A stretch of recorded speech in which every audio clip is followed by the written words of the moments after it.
Hi, I'm Indigo and I'm 28 years old. I'm honestly still reeling from the recent events in my life.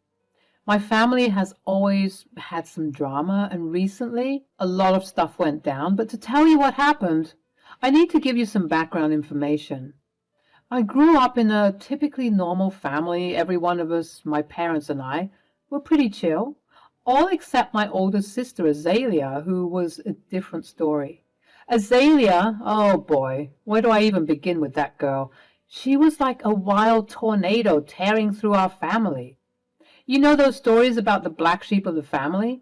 Well, Azalea took it to a whole new level. She was always the rebellious one, breaking all the rules and doing things her way. Our parents couldn't control her, no matter how hard they tried. Late night parties, questionable friendships, romantic partners, and a general disregard for authority and responsibility became her trademark. But the real bomb dropped when she got involved with a married man. Yeah, you heard that right. Talk about a major betrayal. Our family was blown to pieces by the community. We became pariahs. The scandal was so big that it reached national news because of all the married men she wanted to canoodle with. She chose a pretty prominent one. Trust shattered. Hearts broken. It was a mess, to say the least. After that, things went from bad to worse. Azalea went off the rails completely, partying harder, making even riskier choices, and alienating anyone who tried to get close. She was even dabbling in some not-so-legal substance abuse, which still pains me to this day. It was like watching a train wreck in slow motion, and we were all just left shaking our heads in disbelief. Our parents couldn't handle the pain, obviously. They distanced themselves from Azalea, cutting her off, not because they stopped loving her, but to protect their sanity. Can you blame them? It was a matter of self-preservation at that point. I was very angry with my older sister. I used to look up to her. But time and time again, she'd break my trust and my heart when she'd try, and use me as a scapegoat or involve me in her irresponsible behavior. I tried time and time again to rekindle a relationship with her, but she'd refuse, only ever needing me when she needed money for drugs or because she had no place to stay. I, too, decided to formally cut her off not long after my parents did, because she wasn't going to use me for her gain. Sadly, a couple of years passed and my father passed away. The news was so shocking, and I was so sad because he didn't even get the chance to say goodbye to one of his children, estranged or not. I was trying to reach out to Azalea despite everything that had happened. I thought maybe, just maybe, this would be a moment when our family could put aside the past and come together in the face of loss. Maybe, just maybe, something good could be bred out of my dad's passing. But boy, was I wrong. When I called her and asked if she would come to the funeral, her response was like a slap in the face. She said she had better things to do. Can you imagine? Our own father's funeral, and she couldn't be bothered to show up? The anger boiled inside me, and I let loose on the phone. Azalea, please, just put aside your selfishness for once and come to Dad's funeral. It's the least you can do to honor his memory. Oh, how touching! The prodigal daughter returns, begging for my presence at a funeral. Sorry, Indigo, but I've got better things to do than waste my time on that. You have no respect. Dad is gone, and all you care about are your selfish desires? How can you be so heartless? Azalea, true to form, fired back with her usual indifference. She scoffed and said, "Why would I waste my time on that? I've got a life to live." That was it. That was the final straw. I felt so stupid for believing that she'd change. I made up my mind right then and there that I never wanted to see or hear from her again. The pain of losing our father was already unbearable, and her callousness only made it worse. This isn't about you, Azalea. It's about paying our respects and coming together as a family in our time of loss. Can't you see that? Oh, how noble of you, Miss Perfect. Always playing the dutiful daughter. Well, count me out. I won't be a part of your little charade. You know what? Fine, don't come. I don't want you there anyway. You've proven time and time again that you don't care about anyone but yourself. Suit yourself, Indigo. Have fun mourning Daddy without me. That's exactly what I plan to do. And when this is all over, don't ever expect to hear from me again. I'm done with you, Azalea. Whatever, Indigo. Good riddance. And with those words, the line went dead. The anger and disappointment welled up inside me, mixing with grief of losing our father. It was clear that Azalea's absence would leave a void, but at that moment, I knew it was a void I had to accept, forever this time. The day of the funeral arrived, and people gathered to pay their final respects, but there was still no sign of Azalea. I told my mom about our fight, and she said that she'd sorted out, but it seemed as though she had failed. Azalea was nowhere to be seen. It hurt, you know, to see the absence of a sister who should have been there supporting us in our time of need. After the burial, my mom and I returned to my home, coupled with some close friends and family members to continue the funeral. Instead of grieving slowly and quietly as we intended, something horrific burst through the door. There she was, stumbling through the door, wearing a bright pink mini dress that clashed with the somber and black atmosphere. It was as if she had been out partying, completely intoxicated, and to top it all off, she started spewing nonsense, adding insult to injury. Azalea stumbled into the house completely wasted. She knocked over some glasses, breaking them and causing a total ruckus. It was a hot mess, and I wasn't having any of it. We started yelling at each other, making a scene that had everyone cringing. Seriously, Azalea? What the hell are you doing? This is not the time or place for your drunken shenanigans.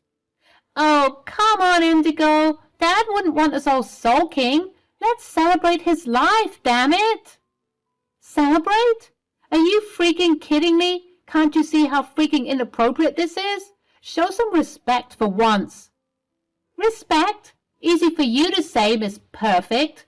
You've always been the goody two-shoes, haven't you? Don't you dare start with me, Azalea. Our voices clashed, filled with frustration and years of pent-up anger. The room was tense, and it felt like our relationship hit rock bottom.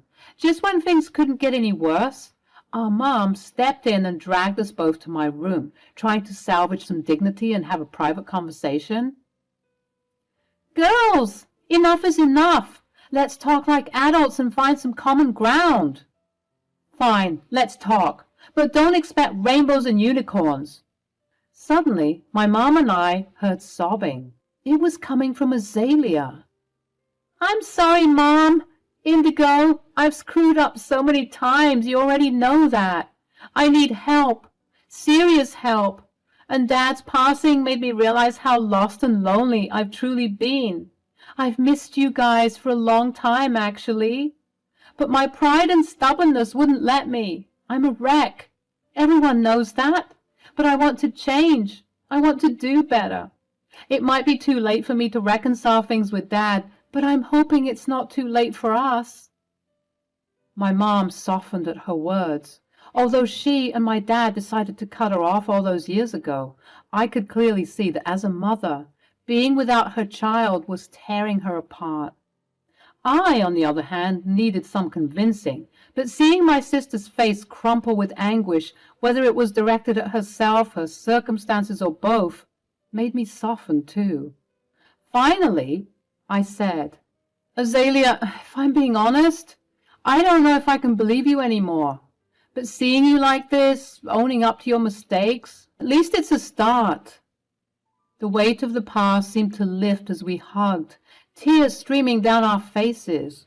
It was a bittersweet moment of reconciliation, a fragile bridge built over years of hurt and misunderstandings. At that moment, I realized that family, despite all the crap, could find healing and forgiveness. So after the funeral, things seemed to be looking up for Azalea. She decided to move back in with Mom, and for a while it seemed like she was doing well. Mom would call me every now and then, giving me updates on Azalea's progress and how proud she was of her for making positive changes in her life. It was a glimmer of hope, you know. But then, just when we thought things were finally settling down, my mom called me in a panic one day. She sounded worried and distressed, and I could tell something was seriously wrong. "Mom, what's going on? Why are you so panicked?"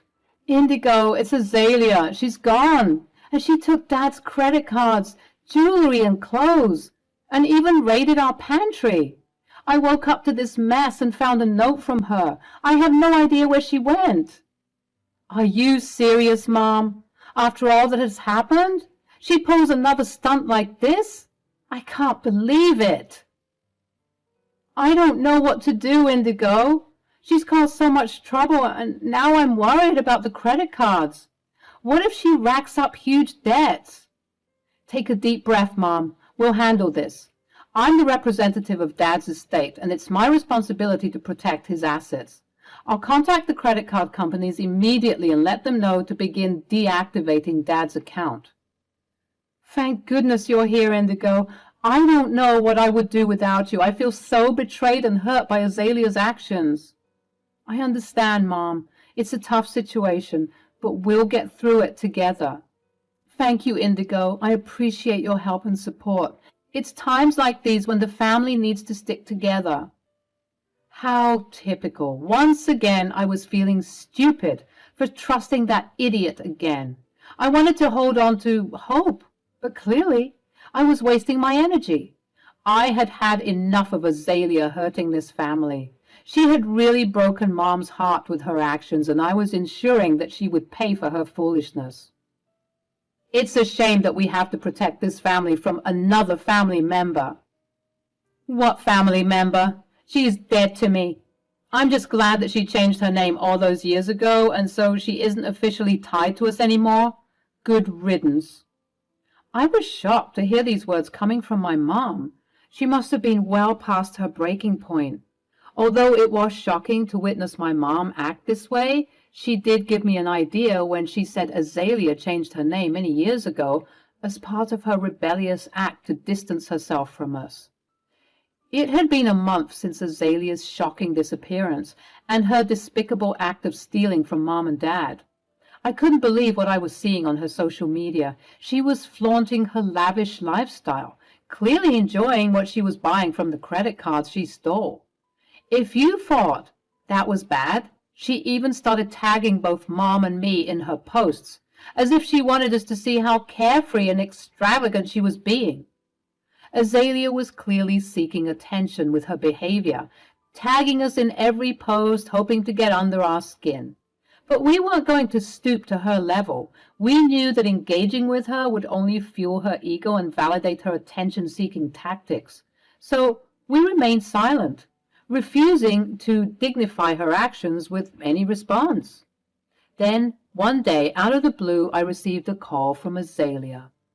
I was reluctant to even answer, but I gotta say, part of me was really curious about what she had to say, so I answered. She sounded smug and arrogant, taunting me for not acknowledging her posts or commenting on her extravagant spending sprees. But I stayed calm and nonchalant, refusing to give her the satisfaction of a reaction.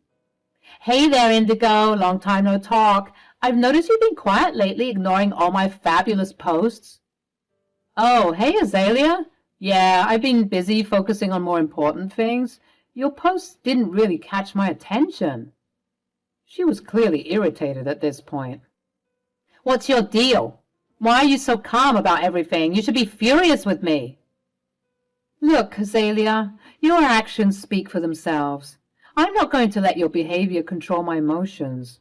I've chosen to move on and prioritize honoring Dad's memory instead of getting caught up in your reckless antics." Azalea started shouting at me on the phone, calling me every nasty word in the book, but still, I didn't retaliate. I didn't fight back. I let her have her diva moment, knowing that she'd be receiving a rude awakening pretty soon. "You think you're better than me, don't you? Well, guess what? I've spent a whopping $20,000 on Dad's credit cards." I couldn't help but laugh. This sent her even further down the spiral of anger. "Azalea, your attempt to provoke me won't work. Your actions only reflect poorly on you. I've moved beyond letting your behavior affect me. I'm focused on protecting Dad's legacy and finding peace within myself. Yeah? Good luck doing all of that rainbow pretty BS when you and Mom have to scrounge up the funds to pay off my debts. Ha! How do you feel about this? Honestly, Azalea, I feel sorry for you. What? Why? Because you have no idea what you've just done. Azalea was huffing and puffing, talking about how I had no idea what I was talking about, but it was her who had no idea.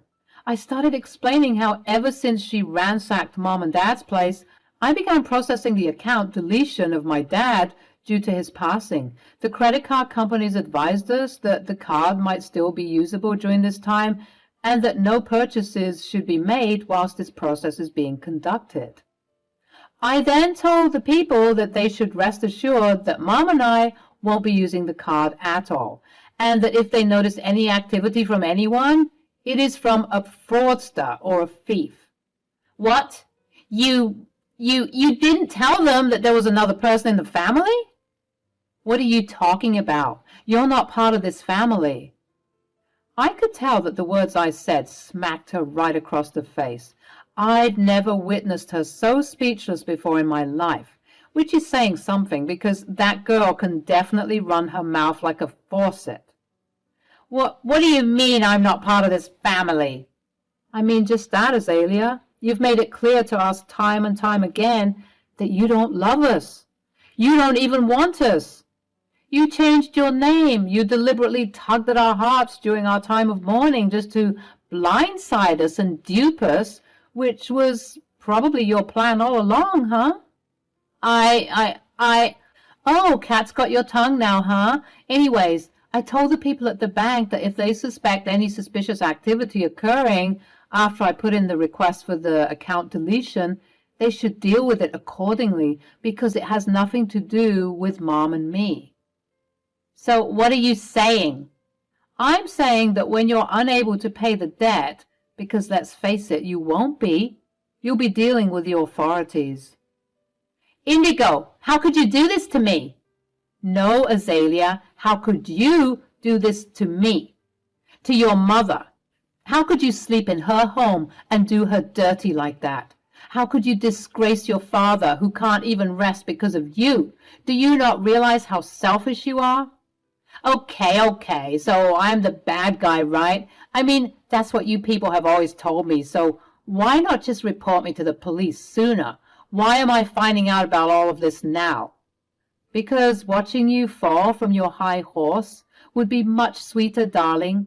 I didn't want to give you the heads up. I wanted you to be completely blindsided, but now I see that there's no point in that. You deserve to know that your days of freedom are limited, and very soon you'll be in the pen, and there's nothing you can do about it. Azalea began to cry on the phone, and I just sat in silence waiting for the pity party to be over. But you know I can't pay this back. I'm going to go to jail.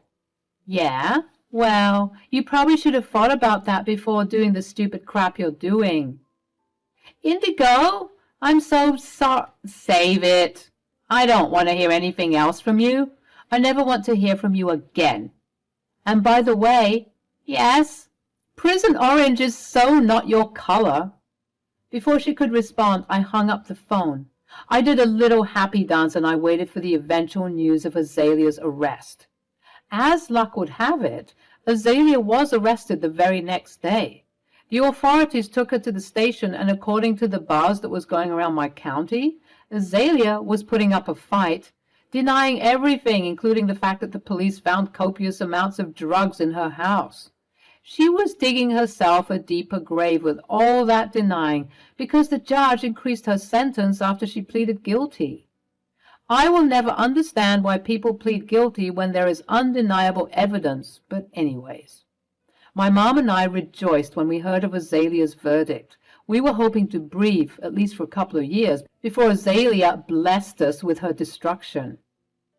I was hoping that a few years locked up would do her some good and teach her some much-needed discipline, but it seems like getting a well-behaved Azalea wouldn't be happening for a long time, because she would apparently cause a ruckus in her prison cell, even badly beating one of her inmates. The judge said that there would be years added to her sentence due to her insolence in the pen. My mom and I have decided to put everything behind us. For real this time. We can't keep going back and forth with this girl. Enough is enough. Whenever we'd get calls from the prison, we'd reject them, refusing to even speak to her, in case she tried to slither her way back into our lives again. My mom and I are even considering moving to a different state just so that we can be away from her. We don't even want her to have the opportunity to make one of her unwarranted visits once she gets out.